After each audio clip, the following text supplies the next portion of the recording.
Hello and welcome back to the Vienna Symphonic Library channel. With the holiday season, we are diving into the magical world of Christmas compositions, and what a better way to get into the festive spirit than by exploring the enchanting sounds of John Williams' Christmas at Hogwarts. This is how it sounds, recreated with the Vienna Symphonic Library.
John Williams is a master at crafting memorable motifs that stay with you long after the film ends, and these three cues are no exception.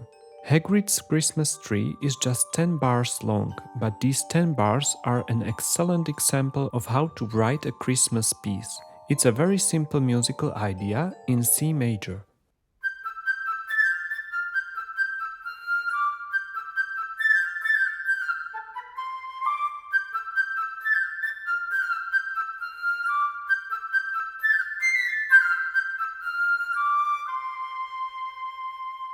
Williams uses a repetition of smaller musical blocks and changes the pitch to build his motifs. Of course, this way the music would sound too repetitive, so he is adding passing notes to make it more interesting. The end of each second bar feels too stressed, so to balance the motif, some rhythmic values needed to be changed to quarter notes. The next 4 bars are almost exact copies with minor variations. And the last 2 bars are creating a sense of resolution, much needed for the Christmas spirit. Now that we know how to make a Christmas tune, let's see how it can be orchestrated. The piece should feel light and energetic, so the main melody is played by the nimble flutes and violins. Bassoons, celli and double basses outline the chords. To keep the piece light, double basses play pizzicato. Offbeat accents are performed by violas, harp and oboe, and later piccolo takes over so that the oboes can play the melody. In the second half of the cue, the brass section joins the orchestra, adding a substantial foundation and enriching the harmonic structure. You probably also noticed that no trumpets were used, as they would overpower the orchestration. During the rising bass line, a Christmassy texture was created with the violins and the clarinet playing trills. and this is how the track sounds without percussion.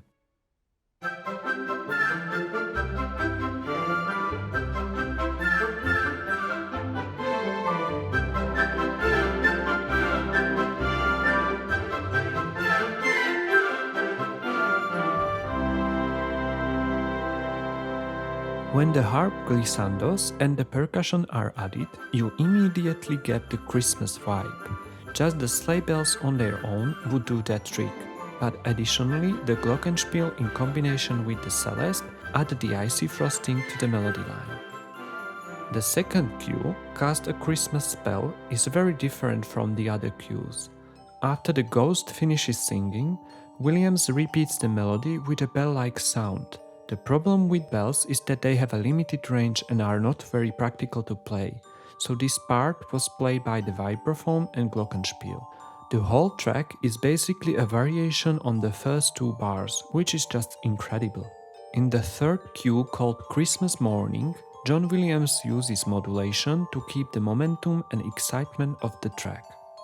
The piano intro is in A-flat major, and after 4 bars it steps up a whole tone to B-flat major and then again to C major. This is where the theme starts. Right after that the next chord is D major, so we kind of feel like the whole tone modulation is going to continue, but this is just a borrowed chord from C Lydian, also known as the happiest scale. As the melody was rising almost all the time, we as listeners really need to calm down a little bit, so in the next bars the melody descends to give us a little space. In the movie, this is when we see Ron standing in front of the Christmas tree, so the sleigh bells can be heard shaking for life to remind us it's Christmas. The second repetition of the theme is a whole step higher again, so now we are in D major. To make it sound fresh, the orchestration was changed in comparison to the first rendition. Basically, the first violins have switched roles with the flutes and the rest of the orchestra was adapted to that change. Overall, this piece has a very similar orchestration to the first cue, but here no low brass instruments were used, and more Christmas-prone percussion instruments were introduced, the bell-tree and the triangle.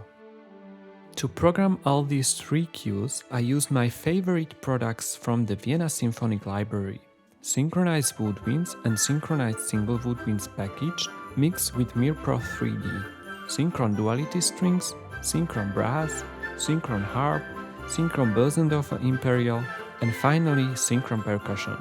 Everything was mixed in vPro with a little bit of hybrid reverb from Vienna Suite Pro. So now you know how to spend your vouchers. I must say that this was my 6th time using the new Duality strings and I just cannot stop being amazed by them. Normally this track would be very hard to pull off, because it's fast, uses quick embellishments, has a crazy tremolo part and then, at the end, as a contrast has a slow, emotive melody.